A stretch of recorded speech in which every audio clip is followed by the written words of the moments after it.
আটা, ময়দা এবং চালের গুঁড়া সুজি ছাড়াই তৈরি হবে এই মচমচা গোলাপ ফুল নাস্তাটা। আসসালামু আলাইকুম সবাইকে, কেমন আছেন সবাই? আশা করি তো ভালো আছেন। আলহামদুলিল্লাহ, আমিও ভালো আছি। আর এই নাস্তাটা তৈরির জন্য এখানে 2টা কাঁচা আলু নিয়েছি, আর কাঁচা আলুটাকে পাতলা করে স্লাইস করে নিয়েছি। আর এটা দিয়ে কিন্তু দ্রুত স্লাইস করা যায় এবং একদম পারফেক্ট হয় স্লাইস করাটা। আর ভিডিওটা যদি আপনাদের ভালো লেগে থাকে তাহলে অবশ্যই কিন্তু এটা লাইক দিতে ভুলবেন না। আর এখানে দেখেন সহজে 2টা আলু মানে পাতলা করে স্লাইস করে নিয়েছি। আর এখানে যে আমি পানি দিয়ে কিছুক্ষণের জন্য ভিজিয়ে রাখবো, আর লবণ দিতে হবে যাতে আলুটার ভিতরে লবণটা সহজেই ঢুকে যায়।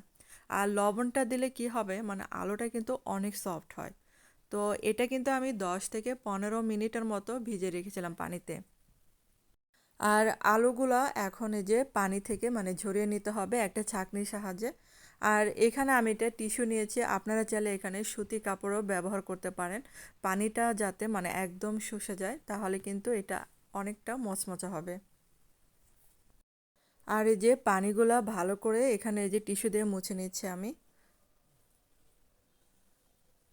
আর এখন একটা বাটিতে আমি কিছুটা কর্নফ্লাওয়ার নিয়েছি, তারপর কিছুটা এই যে মরিচের গুঁড়া দিলাম সামান্য পরিমাণে, আর লবণ দিলাম অল্প পরিমাণে দিয়েছি আর কি। তারপরে যে আমি ভালো করে মিশিয়ে নিচ্ছি এটা।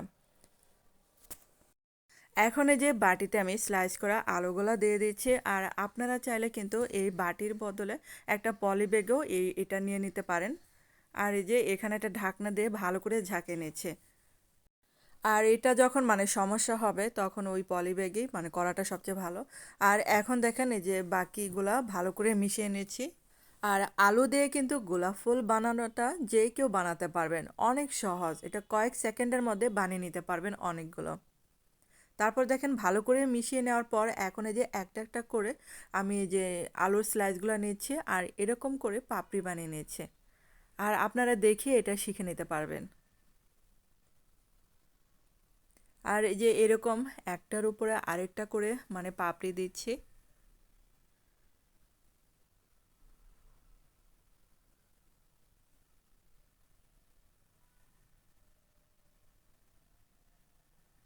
আর যত মানে বাড়িয়ে দেওয়া যায় তত কিন্তু পাপড়িটা বড় হয়। তারপর এখন কিন্তু একটা টুথপিক লাগবে, টুথপিকটা এরকম করে আটকে দিলেই হয়ে যাবে। একটা করে গোলাপ বানাতে এখানে কিন্তু 2টা করে টুথপিক লাগবে, এই সাইডে একটা দিবেন, ওই সাইডে একটা টুথপিক লাগিয়ে দিবেন, তাহলে দেখবেন একদমই খুলবে না। আর দেখে বুঝতে পারছেন কতটা সুন্দর ফুল হয়েছে, একদম মানে অরিজিনাল গোলাপ ফুলের মতো দেখতে হয়েছে। তো আরেকটা বানিয়ে দেখাচ্ছি আপনাদেরকে। আর বন্ধুরা, আমার চ্যানেলে যারা নতুন জয়েন হয়েছে কিন্তু চ্যানেলটাকে সাবস্ক্রাইব করনি, প্লিজ তোমাদের কাছে অনুরোধ রইল চ্যানেলটাকে সাবস্ক্রাইব করে আমার পাশে থাকবে। আর আমার চ্যানেলে যারা মানে প্রতিদিন ভিডিও দেখতে চাও তাহলে সাথে যে একটা বেল বাটন আছে সেটা অন করে রেখে দেবে, তাহলে আমি যখন এই ভিডিও আপলোড দেব তখনই নোটিফিকেশন চলে যাবে তোমাদের কাছে। আর এই যে আরেকটা গোলাপ ফুল বানিয়ে নিচ্ছে। আর এই খাবারটা বাচ্চা থেকে বড়রা কিন্তু অনেক অনেক পছন্দ করবে, কারণ অনেক মজার হয় এবং অনেক ক্রিস্পি হয়। আর এই যে আমার ফুল বানানো শেষ। আর এখন এই যে চুলায় তেলটা গরম হতে দিলাম, তারপর একটা একটা করে দিয়ে দিচ্ছি এখানে। আর চুলার আঁচটা মিডিয়াম আঁচে রেখে ভাজতে হবে, কারণ হচ্ছে আলুগুলা যেহেতু কাঁচা মানে সিদ্ধ হতে একটু সময় লাগে, তার জন্য মানে মিডিয়াম আঁচে এগুলো ভেজে নিতে হবে।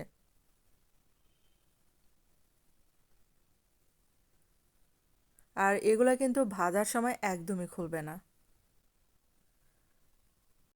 আর এগুলা কিন্তু এখন এই যে মচমচে করে ভেজে নিয়েছি, আর কালারটাও কিন্তু সুন্দর চলে আসছে।